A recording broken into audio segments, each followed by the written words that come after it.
আপনার ইফতারে একটু ব্যতিক্রমী কিছু ট্রাই করতে চান? আজ আমি নিয়ে এসেছি ঠান্ডা, ক্রিমি আর দারুণ মজার বোবা পার্ল ড্রিঙ্ক।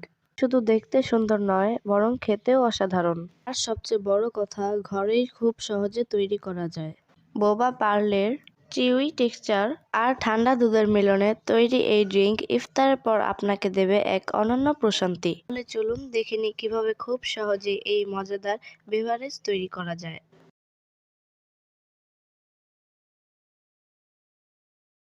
আপনারা দেখতে পাচ্ছেন, এগুলো হলো বোবা পার্ল, যা আমাদের ড্রিঙ্কের সবচেয়ে গুরুত্বপূর্ণ উপাদান।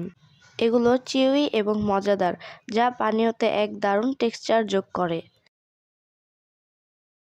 প্রথমে আমাদের দরকার হবে সাগু বা সাবুদানা।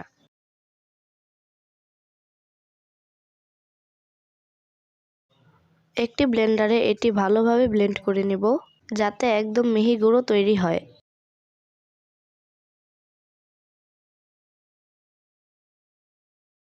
এরপর একটি চালনি দিয়ে ছেঁকে নিব, যাতে বড় দানাগুলো আলাদা হয়ে যায় এবং আমরা পুরোপুরি মসৃণ সাগু পাউডার পাই।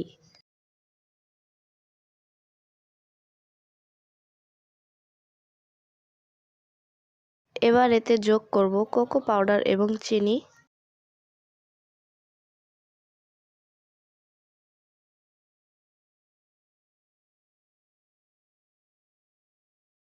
সব উপকরণ ভালোভাবে মিশিয়ে নিতে হবে।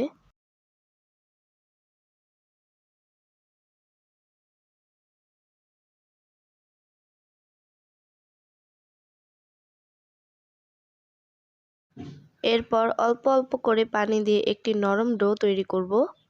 খেয়াল রাখতে হবে, বেশি পানি দিলে ডো নরম হয়ে যাবে।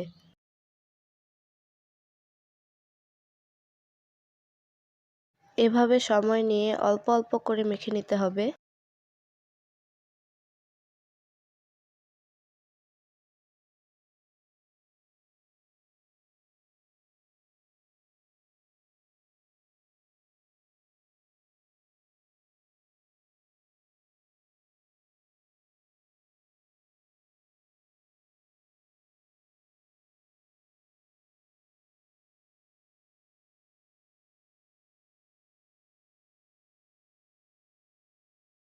ঠিক এরকম ডো বানিয়ে নিতে হবে, না বেশি শক্ত না বেশি নরম।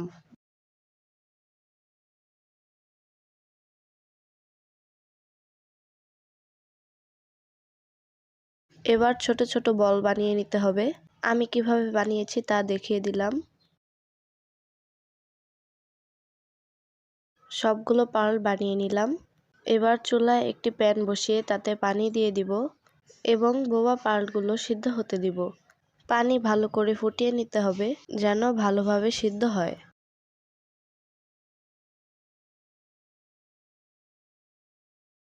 প্রায় সিদ্ধ হয়ে গিয়েছে। দেখুন কালারটা কি সুন্দর চেঞ্জ হয়ে গিয়েছে। মনে হচ্ছে যেন ব্ল্যাক পার্ল। এবার এগুলো ছাঁকনিতে নিয়ে ভালোভাবে ঠান্ডা পানি দিয়ে ধুয়ে নিব। এতে করে একটার সাথে একটা লেগে যাবে না। দেখুন খুব সুন্দর সিদ্ধ হয়ে গিয়েছে। এবার শিরা তৈরি করে নিব। চুলায় প্যান বসিয়ে পানি, কফি এবং চিনি দিয়ে দিব। কফি পাউডারটা এখানে স্কিপ করা যাবে না। এই কফি পাউডার দেওয়ার কারণেই ফ্লেভারটা খুব দারুণ আসবে। জাল চলে এসেছে।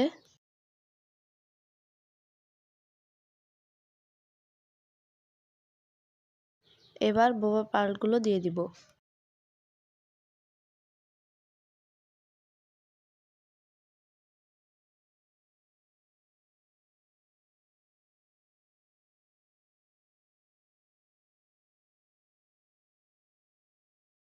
শিরার পানি শুকিয়ে না যাওয়া পর্যন্ত নাড়তে থাকব।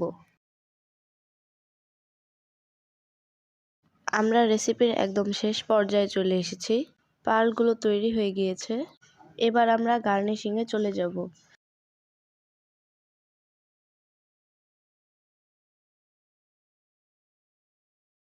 দেখুন কি সুন্দর এবং লোভনীয় লাগছে। মনে হচ্ছে যেন এখনই খেয়ে ফেলি।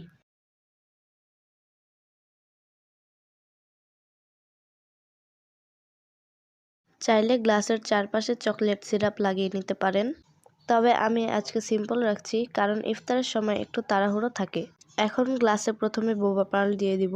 এরপর স্বাদ অনুযায়ী চিনি, ফ্লেভার অনুযায়ী আইসক্রিম দিয়ে দিতে পারেন। তবে আমি এখানে ভ্যানিলা আইসক্রিম দিয়েছি, কারণ ভ্যানিলা ফ্লেভারটি এই ড্রিঙ্কের সাথে পুরো পারফেক্ট। আমি খাঁটি গরুর দুধ জাল করে ঠান্ডা করে রেখেছিলাম। আপনারা চাইলে পাউডার মিল্কও ব্যবহার করতে পারেন, তবে খাঁটি গরুর দুধ দিয়ে বানালে টেস্টটা দারুণ হয়। উপর দিয়ে আইস কিউব দিয়ে দিব। এবার সবকিছু ভালোভাবে নাড়িয়ে নিলে আমাদের মজাদার বোবা পাল ড্রিঙ্ক একদম তৈরি।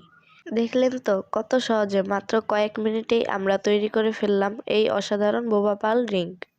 ইফতারের সময় যখন গরমে শরীর ক্লান্ত হয়ে পড়বে, তখন এই ঠান্ডা ও মিষ্টি ড্রিঙ্ক আপনাকে দেবে একদম ফ্রেশ অনুভূতি। আপনাদের ভিডিওটি কেমন লাগলো তা অবশ্যই কমেন্টে জানাবেন। আর যদি এমন মজার রেসিপি পেতে চান তাহলে চ্যানেলটি সাবস্ক্রাইব করুন। ধন্যবাদ সবাইকে। শুভ ইফতার।